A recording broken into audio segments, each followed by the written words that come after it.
नमो बुद्धाय. जय भीम. भाग तिसरा. उच्चकुलीन आणि पवित्र व्यक्तींचे प्रवर्तन. यशचे प्रवर्तन. वाराणसी नगरात यश नावाचा उच्चकुलीन राहत होता. तो अत्यंत तरुण व देखणा होता. तो आईवडिलांचा अतिशय आवडता होता. त्यांच्याजवळ विपुल संपत्ती होती.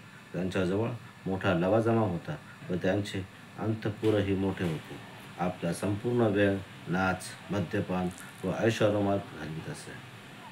काही काळ अशा रीतीने घालविल्यावर त्याचे या सर्व गोष्टींमधील स्वारस्य कमी कमी होत गेले व पुढे पुढे तर त्याला याची शिसारी येऊ लागली. या गर्तेतून कसे बाहेर पडावे, या प्रकारच्या जगण्यापेक्षा अधिक उत्तम चांगले जीवन काय आहे, आणि अशा प्रकारे त्याने चांगले जीवन जगण्याचा मार्गाचा शोध घेण्याकरता आपल्या पित्याचे घर सोडून जाण्याचे ठरवले. एका रात्री पित्याचे घर सोडून इकडे तिकडे भटकू लागला व फिरता फिरता ऋषीपत्नींच्या मार्गाला लागला. थकल्यानंतर खाली बसून तो स्वतःशीच मोठ्याने बडबडू लागला. मी कुठे आहे? यातून सुटण्याचा मार्ग कोणता? अरे रे, काय ही दुर्दशा, केवढे हे संकट. ज्या दिवशी तथागतांनी 5 भिक्खूंना ऋषीपतन येथे पहिले प्रवचन दिले, त्याच रात्री हे घडले. यश ऋषीपतनाला येत असतानाच तेथे विहार करीत असलेले तथागत पहाटे उठून संक्रमण करीत होते.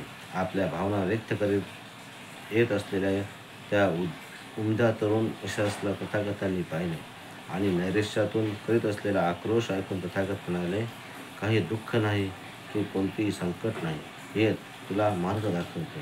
आणि तथागतांनी यशला धम्मप्रवचन दिले. ते प्रवचन ऐकून यश हर्षभरित झाला. आपली सोन्याची पादत्राणे काढून तो तथागतांच्या सानिध्यात जाऊन बसला. या विनम्रतेने तथागतांना वंदन दिले.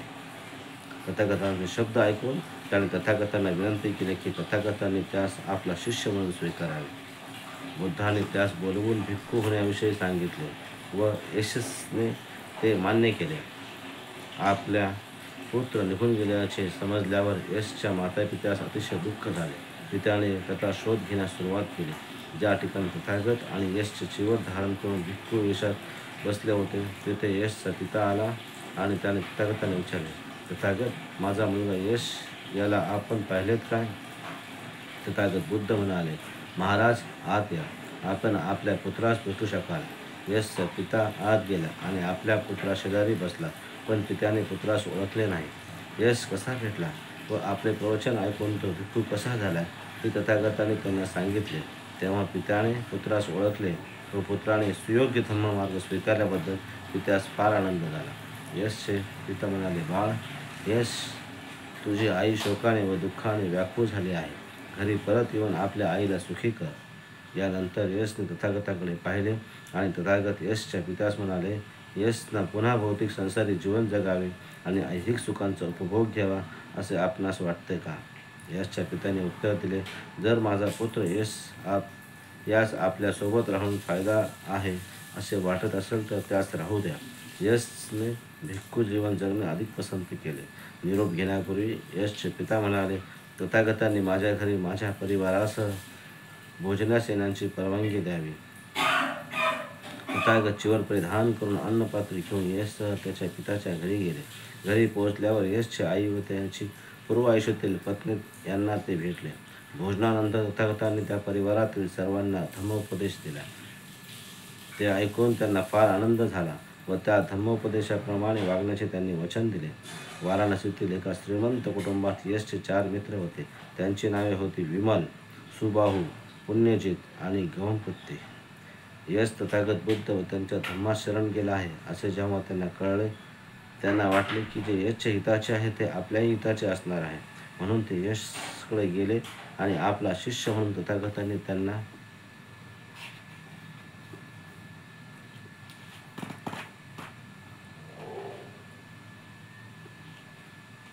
स्वीकारावे अशी विनंती यशने तथागतांना करावी असे त्यांनी त्याला सांगितले. यशने ते मान्य करून तथागत बुद्धांकडे जाऊन तो म्हणाला, तथागतांनी माझ्या या 4 मित्रांना आपला धम्मोपदेश देण्याची कृपा करावी. तथागतांनी ते मान्य केले आणि यशच्या मित्रांनी धम्मदीक्षा ग्रहण केली. काश्यप बंधूंचे प्रवर्तन. वाराणसीमध्ये काश्यप या नावाचे एक कुटुंब राहत होते. या कुटुंबात 3 पुत्र होते. ते उच्च विद्याविभूषित असून अतिशय कर्मठ धार्मिक जीवन जगत असत. काही काळानंतर थोरल्या मुलाने संन्यास घेण्याचा विचार केला व त्याप्रमाणे त्याने घर सोडले. संन्यास घेतला व उर्वेलीच्या दिशेने प्रयाण केले व तेथे त्याने आश्रम स्थापित केला. त्याच्या 2 धाकट्या बंधूंनी त्याचे अनुकरण केले आणि ते देखील संन्यासी झाले. ते सर्वजण अग्निहोत्री म्हणजे अग्निपूजक होते, ज्यांना जटिल म्हणून देखील ओळखले जात असे, कारण त्यांनी लांब असे केस राखले होते व त्या केसांच्या जटा झाल्या होत्या. ते तिघे भाऊ उर्वेला कश्यप, नदी कश्यप आणि गया कश्यप या नावाने ओळखले जात. त्या तिघांपैकी उर्वेला कश्यपांचे 500 जटिल शिष्य होते, नदी कश्यपाचे 300 जटिल शिष्य होते आणि गया कश्यपांचे 200 जटिल शिष्य होते. आणि या सर्वांचा प्रमुख उर्वेला कश्यप होता.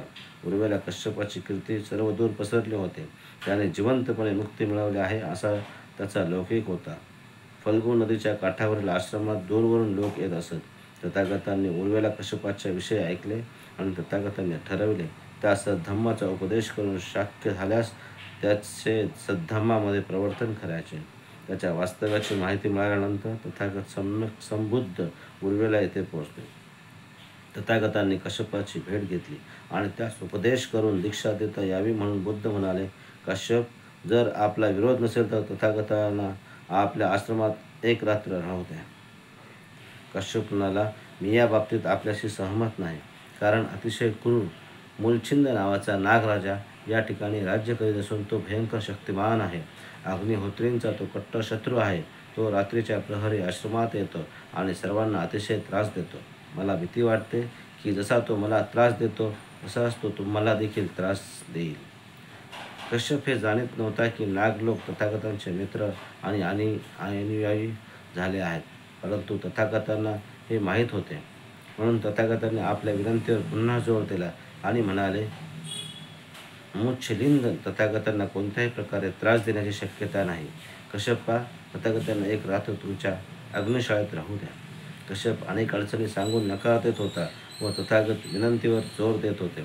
यानंतर कश्यप म्हणाला, माझे मन विवाद करू इच्छित नाही, फक्त मला भीती आणि काळजी वाटते, परंतु आपणास ज्यामध्ये आनंद वाटत आहे ते आपण करावे. त्यानंतर तथागतांनी आश्रमशाळेत प्रवेश केला आणि आसनस्थ झाले. नागराज मुच्छलिंद त्यांच्या नेहमीच्या वेळेस अग्निशाळेत आले, परंतु कश्यपाच्या जागेवर त्यांनी तथागतांना बसलेले पाहिले.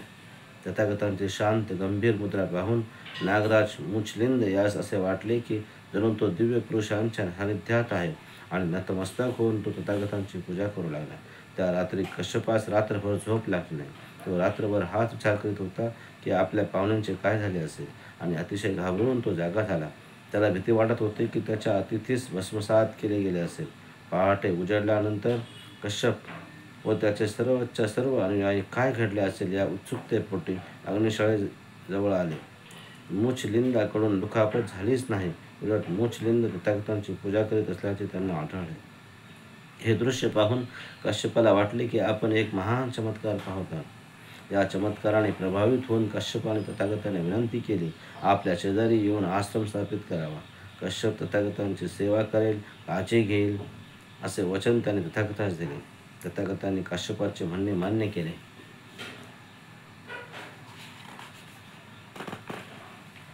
दोघांचे हेतू वेगवेगळे होते. कश्यपाचा हेतू हा नागराज मुच्छलिंद यापासून आपणास संरक्षण मिळावे. तथागतांना वाटत होते की एके दिवशी आपण कश्यपाला धम्मोपदेश देऊ, पण कश्यपाने धम्म जाणून घेण्याविषयी काहीच अनुकूलता दर्शवली नाही. तथागत केवळ चमत्कार करणारे आहेत, बाकी काही नाही असे त्यास वाटले. एके दिवशी आपणच पुढाकार घ्यावा असे तथागतांनी ठरवले आणि त्यांनी कश्यपाला विचारले, तुम्ही अहर्त आहात काय?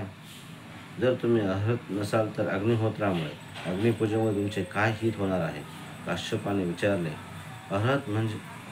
अर्हत होणे म्हणजे काय हे मला माहीत नाही, आपण मला ते स्पष्ट करून सांगाल का? यानंतर तथागत कश्यपाला म्हणाले, अष्टांग मार्गाच्या आचरणात अडथळा करणाऱ्या सर्व वासनांना ज्याने जिंकले आहे त्यास अर्हंत असे म्हणतात. अग्निहोत्रामुळे मनुष्य पापमुक्त होऊ शकत नाही. कश्यप हा अहंकारी पुरुष होता, परंतु तथागतांच्या विधानातील सामर्थ्य त्यास जाणवले. प्रथम मनास नम्र, तक्रारमुक्त करून व शालीनतेने खरा धर्म स्वीकारण्यास पात्र होईपर्यंत तयारी करून त्याने हे मान्य केले की जगतवंद्य तथागताच्या सम्यक प्रज्ञेबरोबर आपल्या क्षुल्लक बुद्धीशी तुलना करता येणार नाही, शक्य वाटत नाही. आणि सर्व बाबींची खात्री पटल्यावर शेवटी अत्यंत नम्रतेने तथागतांचा सिद्धांत मान्य करून उर्वरिला काश्यप बुद्धांचा अनुयायी झाला. आपल्या गुरुला अनुसरून काश्यपाच्या शिष्याने तितक्याच नम्रतेने धम्माचे शिकवण स्वीकारले. काश्यप आणि त्याचे अनुयायी यांना संपूर्णपणे दीक्षा देण्यात आली. उर्वरिला काश्यप याने आपले सर्व साहित्य, वस्तू, अग्निपात्र एकत्र नदीत फेकून दिले. त्या सर्व वस्तू प्रवाहाच्या पृष्ठभागावरून तरंगत खाली वाहत गेल्या. नदीच्या प्रवाहाच्या खालच्या दिशेत राहत असलेल्या नदी काश्यप आणि गया काश्यप यांना त्या वस्त्रादी वस्तू अस्ताव्यस्त पाण्यातून वाहत असलेल्या पाहून ते म्हणाले, या वस्तू आपल्या बंधूच्या आहेत. त्यांनी त्या का फेकून दिल्या आहेत? काहीतरी महत्त्वाचे बदल घडलेले असले पाहिजे. ते अत्यंत दुःखी आणि अस्वस्थ झाले. ते दोघे भाऊ आपल्या 500 अनुयायांसह भावाला भेटण्याकरता नदीच्या प्रवाहाच्या वरच्या दिशेने जाऊ लागले. उर्वरिला काश्यप व त्यांच्या अनुयायांना श्रमण वेशात पाहून त्यांच्या मनात नाना प्रकारे विचार निर्माण झाले आणि त्यांनी या घटनांचे कारण जाणण्याचा प्रयत्न केला. बुद्धाच्या धम्मदीक्षेची हकीकत उर्वरिला काश्यपाने त्यांना सांगितले. आपल्या भावाने जर धम्मदीक्षा घेतली असेल तर आपणही त्याचे अनुकरण केले पाहिजे, असे काश्यप बंधू म्हणाले. त्यांनी आपल्या मोठ्या बंधूसमोर आपली इच्छा व्यक्त केली. त्यानंतर त्यांच्या सर्व अनुयायांसह दोन्ही भावना अग्निहोत्र, अग्नियज्ञ व सद्धम्म याविषयीचे तुलनात्मक प्रवचन ऐकण्याकरता तथागतांच्या समोर उपस्थित करण्यात आले. त्या बंधूंना धम्मदेशना करताना तथागत बुद्ध म्हणाले, लाकडाच्या घर्षणामुळे जसा अग्नी उत्पन्न होतो त्याचप्रमाणे असम्यक विचारांच्या गोंधळांमुळे अज्ञानाचा, अविद्येचा काळा धूर निर्माण होतो. काम, क्रोध व मोह किंवा अज्ञान हे तेच अग्नी समान आहेत, जे सर्व गोष्टींना भस्मसात करतात आणि जगात दुःख आणि शोक यांचे कारण होतात. एकदा हा मार्ग सापडला, लोभ, द्वेष आणि मोह नाहीसे झाले, या अग्नीस विझवले की दृष्टी, ज्ञान आणि परिशुद्ध आचरण यांचा जन्म होतो. म्हणूनच एकदा का मनुष्यास अकुशल कर्माची घृणा वाटू लागली की त्यामुळे तृष्णा क्षय होतं. तृष्णेचा क्षय झाला की तो गृहत्याग करतो, प्रवज्जित होतो, श्रमण होतो. तथागतांचे धम्मप्रवचन ऐकल्यानंतर त्या महर्षींचे अग्निपूजेविषयीचे विशेष महत्त्व आदर नष्ट झाला व त्यांनी बुद्धांचे शिष्य होण्याची इच्छा व्यक्त केली. काश्यपांचे प्रवर्तन हा तथागतांचा महान विजय होता. प्रवर्तनाच्या आंदोलनातील फार मोठी सफलता होते, कारण लोकांच्या कल्पना, विचार, विश्वासावर, मनावर काश्यपांचा जबरदस्त प्रभाव होता. 3. सारिपुत्त आणि मोग्गलायन यांचे प्रवर्तन. तथागत राजगृहात विहार करीत असताना तेथे संजय नावाचे एक सुप्रसिद्ध व्यक्ती राहत होते व त्यांच्याकडे 250 परिवारजक शिष्य परिवार होता. या शिष्यांच्या मध्ये सारिपुत्त व मोग्गलायन नावाचे 2 तरुण ब्राह्मण शिष्य होते. संजय यांच्या उपदेशाचे त्यांचे समाधान झाले नव्हते. ते दोघे अधिक उच्च चांगल्या तत्त्वज्ञानाच्या शोधात होते. एके दिवशी सकाळी पंचवर्गीय भिक्खूपैकी वंदनीय अश्वजित यांनी अंतरचिवर परिधान करून आपले अन्नपात्र आणि बाह्य चिवर घेऊन राजगृह नगरीत अन्नदान स्वीकारण्याकरिता प्रविष्ट झाले. सारिपुत्त हे अश्वजितांचे निरीक्षण करीत असताना त्यांची प्रतिष्ठित आणि धीरगंभीर आचारगती विधी पाहून सारिपुत्त अतिशय प्रभावित झाले आणि विचार करू लागले, खरोखर अनेक भिक्खूंपैकी हे एक जगातील महान योग्यतेचे भिक्खू आहेत. जर का मी या थोर महान भिक्खूंना भेटलो आणि त्यांना विचारले, मित्रा, आपण कोणाच्या नावाने जगातून निवृत्त झालेले आहात? आपले गुरु कोण आहेत? आपण कोणत्या धम्माचा प्रसार करीत आहात? कोणता धम्म मानता? आणि सारिपुत्ताने विचार केला, या भिक्खूंना हे विचारण्याची ही वेळ नाही. या भिक्खूंनी अन्नदान स्वीकारण्याकरता एका घराच्या आवारात प्रवेश केला आहे. त्यांच्या पावलावर पाऊल ठेवून याचकांप्रमाणे मी त्यांच्या मागे गेलो तर काय हरकत आहे? राजगृह नगरीतून अन्नदान स्वीकृती यात्रा केल्यानंतर आदरणीय अश्वजित प्राप्त अन्न ग्रहण करून परत आले. ज्या ठिकाणी अश्वजित होते त्या ठिकाणी सारिपुत्त पोहोचले, त्यांच्या समोर उभे राहिले आणि त्यांना अभिवादन करून आदराने त्यांच्याशी बोलून त्यांच्या सानिध्यात उभे राहिले. वंदनीय अश्वजितांच्या सानिध्यात उभे राहून भ्रमंती करणारे तपस्वी सारिपुत्त यांनी वंदनीय अश्वजितांना विचारले, मित्र हो, आपली मुद्रा शांत आहे, रूप शुद्ध आणि तेजस्वी आहे. आपण कोणामुळे जगापासून निवृत्ती स्वीकारली आहे? आपले गुरु कोण आहेत? आपला कोणता धम्म मानता? वंदनीय अश्वजित म्हणाले, मित्र, शाक्य कुलप्रवचित एक महान श्रमण आहेत. मी त्या महान तथागतांच्या नामे प्रवृत्तीत झालो आहे आणि तथागतांच्या धम्माचे मी आचरण करीत आहे. वंदनीय भिक्खू, आपल्या गुरुचा कोणता सिद्धांत आहे व त्यांनी आपणास कोणता उपदेश केला आहे? मित्रा, मी एक फक्त शिष्य आहे आणि मी नुकताच धम्मात प्रवर्तित झालो आहे. धर्मविनय ग्रहण केला आहे आणि तथागत बुद्धांचा धम्म आणि शिष्यत्व नव्याने स्वीकारले आहे. मी तुला तपशीलवार माहिती देऊ शकणार नाही, परंतु धम्माचा सारांशाने थोडक्यात अर्थ मी सांगू शकेन. यानंतर परिवारचक सारिपुत्त आदरणीय अश्वजी त्यांना म्हणाले, ठीक आहे, आपणास योग्य वाटेल तसे थोडक्यात किंवा अधिक विस्ताराने धम्म सांगा आणि त्यांचा अर्थ सांगा. मला फक्त मतितार्थ हवा आहे, शब्दांचे अवडंबर कशाला. आदरणीय अश्वजी त्यांनी सारिपुत्तांना तथागतांच्या उपदेशांचा सारांश समजावून सांगितला आणि ते ऐकून सारिपुत्तांचे संपूर्ण समाधान झाले. सारिपुत्त आणि मोग्गलायन हे जरी सख्खे बंधू नव्हते तरी ते सख्या बंधूप्रमाणे राहत असत. त्यांनी तसे एकमेकांना वचन दिले होते, ज्यास सत्य प्रथम गवसेल त्याने दुसऱ्याला ते सांगावे, असे त्यांच्यामध्ये परस्परात ठरले होते. पूर्वी ठरल्याप्रमाणे मोग्गलायन जेथे होते तेथे सारिपुत्त पोहोचले. सारिपुत्तांना पाहून मोग्गलायन म्हणाले, मित्रा, तुझी मुद्रा शांत आहे, तुझे रूप शुद्ध आणि तेजस्वी आहे. खरोखरच तुला सत्य सापडले आहे का? सारिपुत्त म्हणाले, होय मित्रा, मला सत्यतेचे ज्ञान झाले आहे. यानंतर मोग्गलाने विचारले, मित्रा, हे ज्ञान तुला कसे झाले? यानंतर सारिपुत्तांनी त्यांना अश्वजितांबरोबर झालेल्या मुलाखतीचा वृत्तांत कथन केला. यानंतर मोग्गलायन सारिपुत्तांना म्हणाले, मित्रा, चल आपण जाऊन तथागतांना भेटूया. तथागतच बुद्धच आपले गुरु होऊ शकतील. सारिपुत्त उत्तरले, मित्रा, हे 250 परिवारजक आपल्याकरिता व आपल्यामुळेच येथे राहत आहेत व ते आपला आदर करून आपले म्हणणे मानतात. आपण तथागतांचे शिष्यत्व स्वीकारण्यास जात आहोत हे त्यांना सोडून जाण्यापूर्वी सांगू, मग त्यांना योग्य वाटेल त्याप्रमाणे ते वागतील. सारिपुत्त व मोग्गलायन परिवारचक होते तिथे गेले आणि त्यांना म्हणाले, मित्र हो, आम्ही तथागत बुद्धांना शरण जाणार आहोत व तेच आमचे गुरु आहेत. ते परिवारजक म्हणाले, आम्ही आपल्यामुळेच येथे राहत आहोत आणि आपणालाच मानित आहोत. जर का आपण त्या थोर महाश्रमण यांच्या मार्गदर्शनानुसार परिशुद्ध कुशल जीवन जगणार असाल तर आम्ही देखील तोच मार्ग स्वीकारू. यानंतर सारिपुत्त आणि मोग्गलायन जेथे संजय राहत होते तेथे गेले. त्यांच्याकडे जाऊन ते म्हणाले, मित्रा, आम्ही तथागत बुद्धांना जाऊन मिळणार आहोत व तेच आमचे गुरु आहेत. संजय म्हणाले, नको नको मित्रांनो, जाऊ नका. आपण तिघे एकत्रितपणे या सर्वांची काळजी आश्रमात घेऊ. सारिपुत्त आणि मोग्गलायन यांनी दुसऱ्यांदा व तिसऱ्यांदा हेच सांगितले आणि संजयने पूर्वीप्रमाणेच उत्तर दिले. यानंतर 250 परिवारजकांना सोबत घेऊन सारिपुत्त आणि मोग्गलायन तथागत बुद्ध जेथे विहार करीत होते त्या राजगृहातील वेळूवनात पोहोचले.